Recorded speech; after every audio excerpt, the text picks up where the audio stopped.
Léttu réttirnir eru fyrir fólk sem vill léttast. Þetta eru léttir réttir, þeir eru fáir í hitaeiningum og þeir eru byggðir upp á því fyrir fólk sem er að berjast við aukakíló.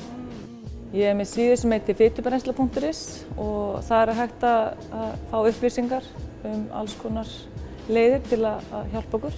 Ég legg upp með það að fólk sé ekki að banna sér neitt, heldur horfi svolítið á mataræði sem næringu fyrir líkamann og við megum ekki missa okkur í það að fara eftir einhverjum stífum reglum. Þá fer mataræði að verða flókið og fólk fer að fá það á heilann og það er heldur ekki gott. Svona 80% af mínu starfi er að hjálpa konum og að ná tökum á matarskömmtum.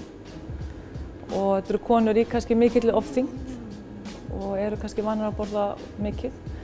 Og þarna erum við alveg að ná að fá mikið á diskinn fyrir fáar hitaeiningar. Við viljum líka næra ykkur andlega. Það er ekki bara að horfa á diskinn og sjá að það er bara þurrt salat og kjúklingabringa.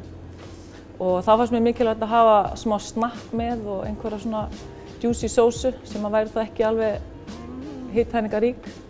Þannig að þarna ert að fá alveg, þú ert að njóta í munni líka eins og maga.